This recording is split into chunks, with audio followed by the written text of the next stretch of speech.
Bonjour, shalom, je suis serviteur de Dieu Alan Rich. Bienvenue sur ma chaîne Alan Rich, la marche du chrétien. Nous allons parler de la conscience de notre esprit. Ne manquez pas les autres vidéos où j'ai parlé de la différence de l'âme et de l'esprit. Qu'est-ce que l'âme, le fonctionnement de l'âme, le fonctionnement de l'esprit, la différence, etc., etc. J'ai tout mis dans la playlist de l'âme et de l'esprit. Regardez tous les enseignements, sinon vous n'allez pas bien comprendre chaque vidéo, ce serait dommage. Cette vidéo, elle est complémentaire à celle de la conscience de l'âme. Je vous conseille de la regarder avant. Comme je l'ai expliqué dans le fonctionnement de l'esprit de l'homme, il y a la conscience, l'instinct et la communion. Nous parlons de la conscience. La conscience de l'esprit est la perception, la compréhension du bien et du mal selon Dieu.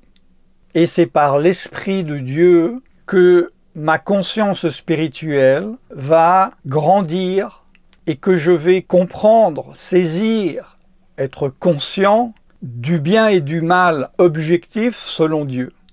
Avant d'être converti, mon esprit était mort, ne fonctionnait pas. Il fonctionnait, mais j'avais la conscience du diable et donc je pensais que tuer, c'est pas un problème, ou voler, c'est très bien, bref. Mais là, lorsque nous nous convertissons et que l'Esprit de Dieu vient en nous, et que nous naissons d'esprit, nous devons laisser l'Esprit de Dieu agir en nous pour qu'il puisse faire grandir notre esprit. Parce que comme je l'ai aussi expliqué dans la vidéo de la conscience de l'âme, notre conscience personnelle, les valeurs du bien et du mal de notre âme, ne concordent pas avec les valeurs du bien et du mal de Dieu. Quand je me convertis au début, par exemple, je peux penser que coucher avant le mariage, c'est pas un problème. Et quand je vais lire la Bible et je vois c'est pas bien, je vais dire ouais, bon, je suis pas d'accord avec. Mais petit à petit, si je marche avec l'Esprit de Dieu, l'Esprit de Dieu va confirmer dans ma conscience de mon esprit que cela est mal.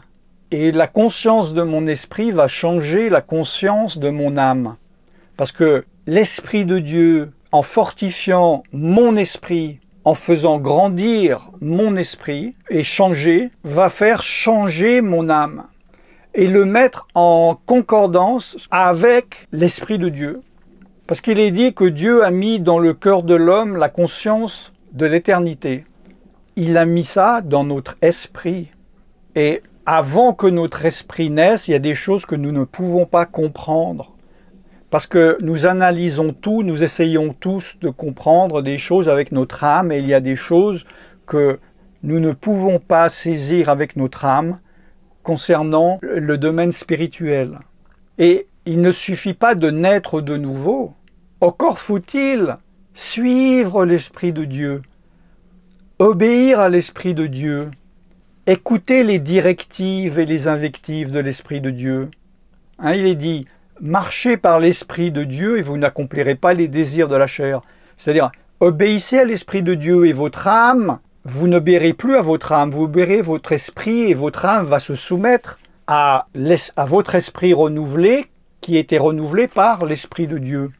Et petit à petit, nous allons avoir la conscience du bien et du mal de Dieu et cela va changer la conscience de notre âme. Ainsi, par exemple, si avant ma conscience de mon âme non renouvelée, non convertie, pensait que voler un riche, c'est pas grave, c'est même très bien. Encore mieux si je prends cet argent pour le donner à un pauvre. Je suis un saint en faisant ça. Bon. En suivant l'Esprit de Dieu, en me laissant guider par l'Esprit de Dieu, l'Esprit de Dieu va me dire que tu voles un riche, que tu voles un pauvre, que tu voles un bœuf, un œuf, 1 milliard de dollars ou 1 centime, c'est mal. Eh bien, je vais finir par le penser. Mais si je suis chrétien, et même si je suis né de nouveau, et même si j'ai l'Esprit de Dieu, et même si je parle en langue, et même, mais que je n'obéis pas à l'Esprit de Dieu, je ne me laisse pas renouveler par l'Esprit de Dieu, je vais être un chrétien charnel, qui au bout de 10 ans, de 20 ans et de 30 ans, je vais penser, et même je pourrais être un serviteur de Dieu et dire « Oh, l'homosexualité, c'est pas si grave. Tromper sa femme, tromper son mari, c'est pas grave. D'ailleurs, la psychologie moderne du monde dit « Ça va faire du bien à votre couple, blablabla, blablabla, blablabla. » Parce qu'ils n'ont pas laissé l'Esprit de Dieu les renouveler. Et ils finissent par dire que le bien de Dieu est mal et que le mal de Dieu est bien. Et la Bible dit « Malheur à celui qui appelle le bien bien et le mal mal ». Comment savoir ce qui est bien et qui est mal? Alors oui, il y a la parole de Dieu. Ta parole est une lampe sur mon sentier. Oui. Ah bon, ça c'est pas bien? Ah, je ne savais pas. Vous avez l'info. Mais que faire de cette information? Si vous êtes charnel, vous allez dire « Je ne suis pas d'accord ». Si vous êtes spirituel, ça veut dire vous obéissez, vous êtes soumis au Saint-Esprit, le Saint-Esprit va confirmer, va vous dire « Ouais, ben, toi tu penses que c'est bien, mais moi je te dis que c'est pas bien ». Et soit par révélation ou par onction immédiate ou petit à petit, parce qu'il y a des choses qui vont prendre des années, nous allons être en conformité, ah voilà, le mot est conformité, concordance, accordance, avec Dieu et avec la parole de Dieu. Mais si je ne suis pas dans l'obéissance au Saint-Esprit, je vais m'endurcir de plus en plus et je vais finir par combattre la Bible. Et même il y a des gens qui vont écrire des livres en disant sur les péchés sexuels ou d'autres. Non, et je vous prouve pourquoi c'est faux, blablabla, blablabla. Il n'y a qu'une seule conscience universelle, c'est la conscience de Dieu, la conscience de l'Esprit de Dieu. Il y a une seule manière de la connaître, c'est par l'Esprit de Dieu, et il n'y a qu'une seule manière d'être renouvelé et d'être en conformité, c'est d'être dans un esprit d'obéissance à l'Esprit de Dieu. Je suis serviteur de Dieu, Alain Rich, et je vous bénis dans le nom tout-puissant de Yeshua Jésus. Shalom.